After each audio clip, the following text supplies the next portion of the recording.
नमस्कार दोस्तों, स्वागत है आप सभी का आपके अपने YouTube चैनल होम निष्ठी में। दोस्तों, जैसा कि आप सभी को पता है कि हम लोग UPTPLS की तैयारी करवा रहे हैं, जिसमें आपका जो कॉमर्स वाला सब्जेक्ट है दोस्तों, उसको हम लोग लेके चल रहे हैं दोस्तों। और साथ ही आपका जो स्टैटिक्स का कंपल्सरी वाला पार्ट है दोस्तों, तो अब हम लोग उसको भी लेके चल रहे हैं साथ में दोस्तों। तो दोनों विषय की वीडियो आपको हमारे चैनल के प्लेलिस्ट में मिल जाएगी, आप वहाँ जाके देख सकते हैं दोस्तों, या ऊपर इस आई बटन पे क्लिक करके भी आप वीडियो पे जा सकते हैं दोस्तों। तो दोस्तों, आज का जो टॉपिक है हम लोग का कॉमर्स में, हम लोग मैनेजमेंट फंक्शंस के बारे में पढ़ने वाले हैं दोस्तों। जैसा कि आपके सिलेबस में देखिए दिया है, आपके तीसरे के सी पार्ट में जब आप जाएंगे तो वहाँ पे आपको मैनेजमेंट फंक्शन के बारे में दिया गया है। प्लानिंग, ऑर्गेनाइजेशन, डायरेक्टिंग, कंट्रोलिंग, तो ये सब चीज़ें आपके मैनेजमेंट फंक्शन है दोस्तों। उसके बाद आपके कुछ मोटिवेशंस और कम्युनिकेशंस के भी पार्ट दिए गए हैं, तो वो भी एक सब पार्ट्स होता है मैनेजमेंट का। तो वहाँ पे दोस्तों हम लोग आज जो पढ़ने वाले हैं दोस्तों, वहाँ पे आपका मैनेजमेंट फंक्शन के बारे में हम लोग शुरू करने वाले हैं दोस्तों। तो दोस्तों, आज हम लोग मैनेजमेंट फंक्शंस को समझने से पहले आपको सबसे पहले मैनेजमेंट क्या होता है इसको समझ लीजिए दोस्तों। इसको हम लोग दोस्तों मैनेजमेंट को 3 रूपों में परिभाषित करते हैं। मतलब कि आपको जो आपका मैनेजमेंट है उसको हम लोग एक दृष्टिकोण पे ना देख करके अलग अलग दृष्टिकोणों में अलग अलग तरीके से समझते हैं दोस्तों। अगर हम लोग मैनेजमेंट की सिंपली आप बात करें, अगर साधारण भाषा में बात करें, तो यहाँ पे मैनेजमेंट का अर्थ होता है किसी अन्य व्यक्ति से सुव्यवस्थित रूप से किसी कार्य को करा लेना ही मैनेजमेंट होता है। पर दोस्तों, ये बहुत ही संकुचित परिभाषा है, या बहुत ही आपका नैरो डेफिनेशन है, जो आपके सभी चीज़ों को लिखित नहीं करता है। तो दोस्तों, आपका हम लोग यहाँ पे जो प्रबंध है उसको हम लोग 3 दृष्टिकोण में लेके समझते हैं दोस्तों। सबसे पहले आपका जो दृष्टिकोण है दोस्तों, वो आपका क्या है, प्रबंध शास्त्र के रूप में। दूसरा आपका जो है प्रबंध व्यक्तियों के समूह के रूप में हो, तथा आपका तीसरा जो मेन आपका सबसे अच्छा कहते हैं या कह सकते हैं जो आपका मॉडर्न कॉन्सेप्ट या मॉडर्न डिफिनेशन चलता है, या ब्रॉड कॉन्सेप्ट जो लेके चलता है, वो आपका प्रबंध प्रक्रिया के रूप में जो होता है उसको हम लोग समझते हैं। तो दोस्तों, यहाँ हम लोग बारी बारी से तीनों को देख लेते हैं कि अगर प्रबंध शास्त्र के रूप में हम लोग कैसे समझते हैं दोस्तों। तो प्रबंध शास्त्र के अंतर्गत दोस्तों यहाँ पे हम लोग देखते क्या है कि प्रबंध शास्त्र के उन रूपों में सभी सिद्धांतों, परिकल्पनाओं एवं उत्पत्तियों का समूह है जिनके अध्ययन एवं ज्ञान से किसी व्यक्ति की की दक्षता में वृद्धि होती है। मतलब दोस्तों, यहाँ पे क्या है कि हम लोग प्रबंध को एक शास्त्र के रूप में जब देखते हैं, तो वहां पे केवल क्या करना है कि जो आपका मानव होता है वो जन्मजात प्रबंध के गुणों से युक्त नहीं होता है, या कह सकते हैं कि उसके अंदर जन्मजात कोई प्रबंध की गुण नहीं होती है। उसको जिस ज्ञान और जिस कौशल और जिस सिद्धांतों, परिकल्पनाओं से उसको हम लोग ट्रेंड करते हैं, या कह सकते हैं आपको उस व्यक्ति की प्रबंध की दक्षता, या कह सकते हैं आपके प्रबंध की दक्षता में जो उन्नति की जाती है, जिसके माध्यम से उसी को हम लोग क्या बोलते हैं दोस्तों, प्रबंध बोलते हैं, या कह सकते हैं प्रबंध को हम लोग शास्त्र के रूप में समझते हैं दोस्तों। तो यहाँ पे दोस्तों सिंपली आप ये समझ लीजिए कि जो आपका मैनेजर होता है, उस मैनेजर को बनाने के लिए जिस शास्त्र की आवश्यकता पड़ती है उसे हम लोग प्रबंध के रूप में समझते हैं दोस्तों। तो नॉर्मली दोस्तों आप लोग देखे होंगे कि हर आपके ऑफिस में एक मैनेजर होता है, जो क्या करता है दोस्तों, वो आपका मैनेजमेंट का कार्य करता है। तो दोस्तों, यहाँ पे सिंपली इस दृष्टिकोण में क्या कहा जाता है कि ये जो मैनेजमेंट का कार्य करने वाला व्यक्ति होता है, इसको बनाने के लिए, या कह सकते हैं इसकी दक्षता को निपुण करने के लिए, इसको जो जो ज्ञान दिया जाता है, जो जो सिद्धांतों, परिकल्पनाओं को समझाया जाता है, पढ़ाया जाता है, वही क्या होता है दोस्तों, उसी को हम लोग मैनेजमेंट समझते हैं दोस्तों। तो यहाँ पे नॉर्मली आपको समझ में आ गया होगा कि इस दृष्टिकोण में हम लोग प्रबंध को क्या समझते हैं। नॉर्मली अगर एक भाषा में समझिए दोस्तों, तो एक लाइन में आप कह सकते हैं कि मैनेजर को बनाने के लिए जिस विषय का हम लोग अध्ययन करते हैं उसको हम लोग प्रबंध बोलते हैं। सिंपली आपको ये समझ के आना चाहिए। तो यहाँ दोस्तों आपका जो व्यक्ति होता है वो सिंपली व्यक्ति होता है। उस व्यक्ति में जब प्रबंध के शास्त्रों का अध्ययन किया जाता है, जैसे कि दोस्तों आप लोग MBA के बारे में सुने होंगे, तो दोस्तों इसमें क्या किया जाता है दोस्तों, आपको मैनेजमेंट के क्या किया जाता है, शास्त्रों का ही अध्ययन कराया जाता है, जिसमें एक व्यक्ति क्या हो जाता है दोस्तों, निपुण हो जाता है, किसी व्यक्ति से कार्य कराने के सक्षम हो जाता है। तो दोस्तों यहाँ पे आपका प्रबंध शास्त्र के रूप में इस तरीके से डिफाइन किया गया है। दूसरा अगर हम लोग देखें दोस्तों, यहाँ पे जो दिया है प्रबंध व्यक्तियों के समूह के रूप में, मतलब दोस्तों यहाँ क्या है कि प्रबंध व्यक्तियों के समूह के रूप में उत्पादन के कारक के रूप में होता है। मतलब दोस्तों कि जैसे कि आपका जो आपको पता होगा कि उत्पादन के कारक में बहुत चीजें होती है, जैसे मैन, लेबर, और आपका जैसे मैन के अंदर लेबर होता है, मशीन होता है, मनी होता है।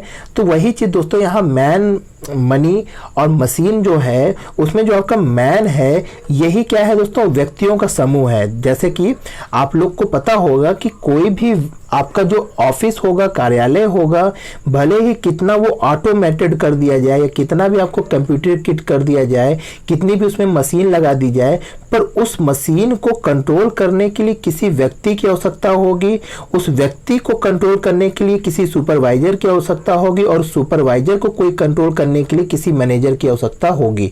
तो दोस्तों यहाँ पे देखिए, ये जो आपका मैनेजर, सुपरवाइजर और वे जो आपका कर्मचारी है, जो आपका मशीन को कंट्रोल कर रहा है या जो ऑपरेटर है, इन सभी लोगों को जब कंट्रोल करके एक आप सकते हैं समूह बना सकते हैं जब, तो उसी को हम लोग क्या बोलते हैं दोस्तों, प्रबंध को व्यक्तियों के समूह के रूप में परिभाषित करते हैं दोस्तों। तो सिंपली दोस्तों प्रबंध व्यक्तियों के समूह के रूप में उत्पादन के कारक के रूप में होता है, जैसे कि हमने बताया अभी मैन, मनी और मशीन। तो यहाँ दोस्तों इसमें से अगर किसी भी तत्व को आप निकाल देंगे तो आपकी जो संगठन है या ऑफिस है जो भी कार्य कर रहे हैं वो आपका निपुण नहीं ऐसे कह सकते हैं, वो उद्देश्य के पास नहीं पहुंच सकता है दोस्तों। तो यहाँ पर दोस्तों सबसे मेन चीज हमको मैनेजमेंट समझना है, तो इसलिए हम लोग मैन को समझ रहे हैं। तो आपका जो प्रबंध है वो क्या है, व्यक्तियों के एक समूह के रूप में होता है जिनमें उन सभी व्यक्तियों को सम्मिलित किया जाता है जो आपके प्रबंधकीय कार्य के लिए संलग्न होते हैं दोस्तों। तो ये आपका दूसरा आपका जो विचारधारा है दोस्तों परिभाषा को समझने का प्रबंध का, वो आपको समझ में आ गया होगा दोस्तों। अगर हम लोग तीसरा जो मेन आपका जो डिफिनेशन जिसको समझने की जरूरत है यहाँ पे दोस्तों आपको, वो आपका प्रबंध के प्रक्रिया के रूप में समझने की जरूरत है दोस्तों यहाँ पे आपको planning, organising, staffing, directing, controlling जो है आपके सिलेबस में दिया है, पर दोस्तों यहाँ पे आपको थोड़ा सा विचारधाराओं को भी समझना होगा दोस्तों कि किन विचारधाराओं के अनुसार प्रबंध को परिभाषित किया जाता है। तो दोस्तों ये आपकी तीसरी विचारधारा है, ये आपका प्रबंध के प्रक्रिया के रूप में है दोस्तों। तो दोस्तों इस विचारधारा के अंतर्गत क्या कहा जाता है कि प्रबंध किसी संस्था या व्यक्तियों के समूह में पूर्व निर्धारित आपके उद्देश्यों की प्राप्ति हेतु नियोजन करना, संगठन करना, नियुक्ति करना, निर्देशन करना एवं नियंत्रण की एक प्रक्रिया होती है। तो दोस्तों इसका कहने का तात्पर्य यहाँ पे सिंपली ये है कि दोस्तों हर संस्था की, हर संगठन की, हर एक कार्यालय की कोई ना कोई उद्देश्य होता है। उस उद्देश्य को प्राप्त करने के लिए हमें क्या करना पड़ता है, व्यक्तियों का एक समूह इकट्ठा करना पड़ता है कि कौन व्यक्ति किस कार्य के लिए निपुण है। उस व्यक्तियों को, उस कार्य को क्या किया जाता है दोस्तों, आपका नियंत्रित करने के लिए उनको नियुक्त किया जाता है, नियुक्त किया जाता है उस व्यक्ति को उस कार्य के लिए, और उस व्यक्ति को समय समय पे क्या किया दोस्तों, उनका निर्देशन किया जाता है, उनको नियंत्रण किया जाता है दोस्तों। तो ये आपका क्या है दोस्तों कि आपको किसी उद्देश्य की प्राप्ति के लिए क्या करना पड़ता है दोस्तों, व्यक्तियों को एक समूह को निर्धारित करना पड़ता है और उनमें आपका नियोजन, संगठन, नियुक्ति, निर्देशन और नियंत्रण की प्रक्रिया को करना होता है दोस्तों।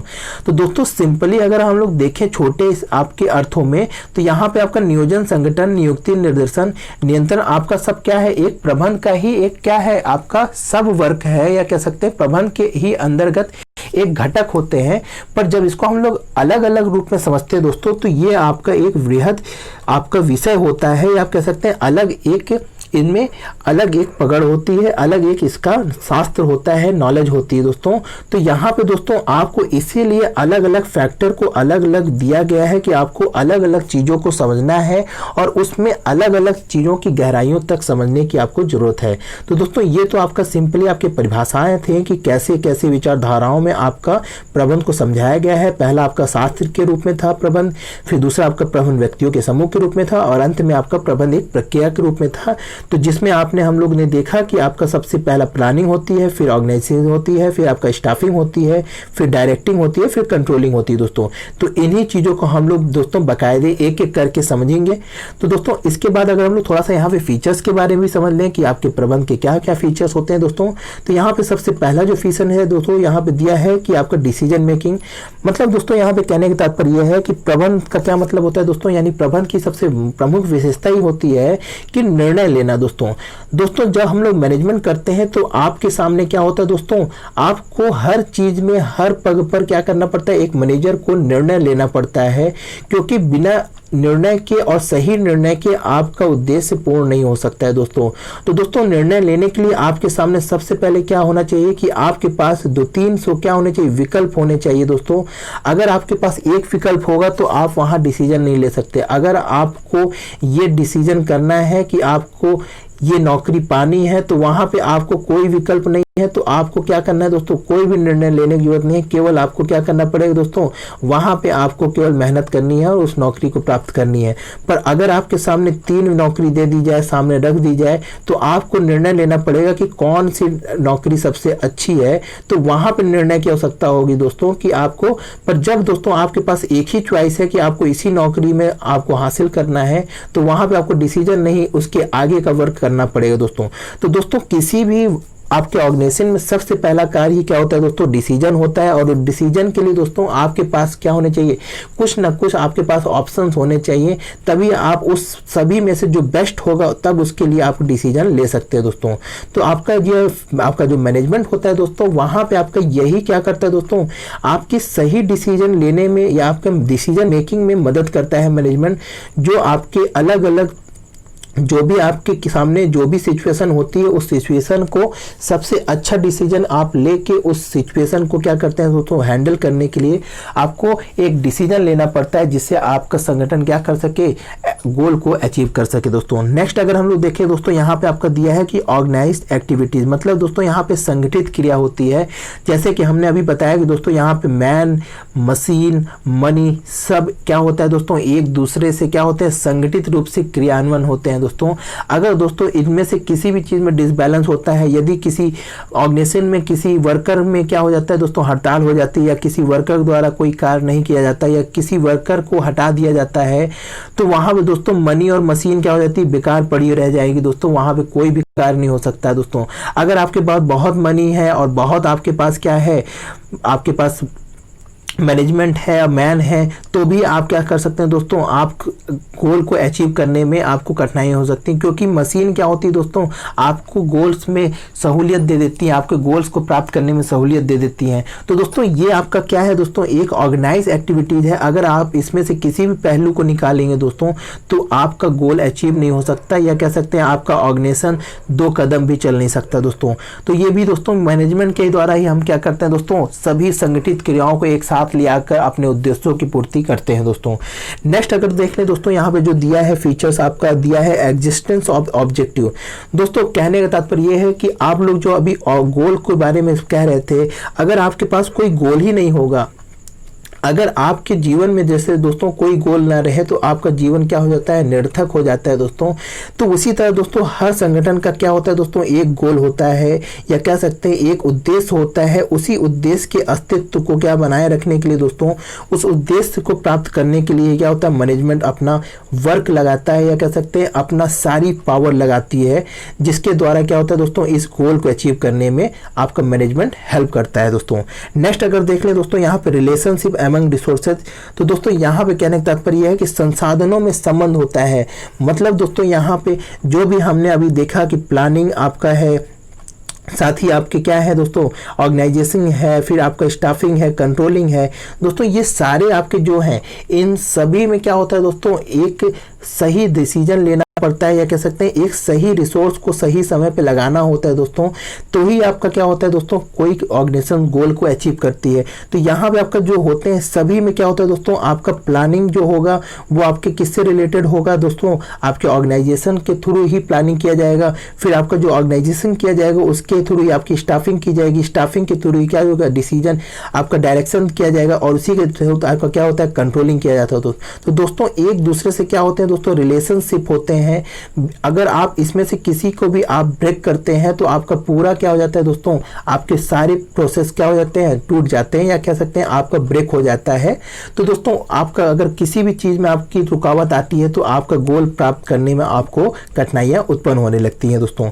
तो दोस्तों ये भी आपका मैनेजमेंट का बहुत प्रमुख फीचर्स होते हैं। नेक्स्ट अगर हम लोग लास्ट में देख लें दोस्तों, यहाँ पे दिया है कि working with and through people. मतलब दोस्तों यहाँ क्या है कि व्यक्तियों के द्वारा और उनके साथ काम करना। मतलब दोस्तों यहाँ पे क्या होता है कि मैनेजमेंट के थ्रू ही मैनेजर क्या करता है, व्यक्तियों से काम करवाता भी है और उनके साथ काम करता भी है। अगर कोई मैनेजर व्यक्तियों से काम करवाता ही है और फिर वो काम नहीं करता साथ में, तो दोस्तों वो मैनेजमेंट आपका सही तरीके से नहीं कर सकता है या वो मैनेजमेंट आपका सही तरीके से नहीं हो रहा है। दोस्तों होता ही क्या है कि मैनेजमेंट का मतलब ये नहीं होता है कि किसी व्यक्तियों से काम करवा लेना केवल, दोस्तों उस व्यक्ति से काम करवाना और साथ ही उस वर्क को अपने तरीके से भी डन करना भी होता है। दोस्तों मतलब दोस्तों नॉर्मली ये समझ लीजिए कि अगर आप व्यक्तियों के साथ नहीं खड़े होंगे तो आप व्यक्तियों से उस काम को करवा नहीं सकते हैं। तो मतलब कहने का यही है दोस्तों कि आप किसी को डांट डपट के कितनी ही देर तक काम नहीं करवा सकते। दोस्तों इसी का मतलब यहाँ पे ये है कि आपको साथ में साथ यानी कंधे से कंधा मिला के व्यक्तियों के साथ काम करना पड़ता है। दोस्तों जैसे नॉर्मली दोस्तों आजकल जो नई नई कंपनियां होती हैं वो क्या होती हैं, उसके मैनेजर्स आपके सभी लड़कों, आपके जो स्टूडेंट्स कह सकते हैं या कह सकते हैं जो भी आपके वहाँ पे एम्प्लॉय होते हैं वहाँ पे उनके साथ खड़ी होती है, उनके साथ काम से काम कराती रहती है। तो वहाँ पे आपका क्या होता है दोस्तों, इसीलिए कहा जाता है कि working with and working through with people होता है। मतलब दोस्तों व्यक्तियों के द्वारा और उनके साथ काम करना होता है। अगर आप एक व्यक्तियों को केवल डिसीजन ही देते रहेंगे तो वो एक समय तक काम करेगा, दूसरे समय आपका क्या कर देगा, उस डिसीजन को फिर ब्रेक करने लगेगा। तो दोस्तों यहाँ आपका मैनेजमेंट की ये मुख्य विशेषताएं हैं। दोस्तों नेक्स्ट वीडियो में हम लोग यहाँ पे दोस्तों आपके जो वर्किंग है, आपके ये जो फंक्शंस हैं, planning, organising, staffing, directing, controlling, इसके बारे में हम लोग समझेंगे दोस्तों। तो दोस्तों आज के लिए इतना ही। आशा है वीडियो आपको अच्छी लगी दोस्तों। अगर वीडियो अच्छी लगी तो लाइक कर दी दोस्तों। अगर चैनल पर नए हैं तो सब्सक्राइब कर लीजिए दोस्तों। तो ऐसे ही वीडियो हम लोग लाते रहेंगे दोस्तों, तो चैनल को सब्सक्राइब करना ना भूलिएगा। जय हिंद, जय भारत।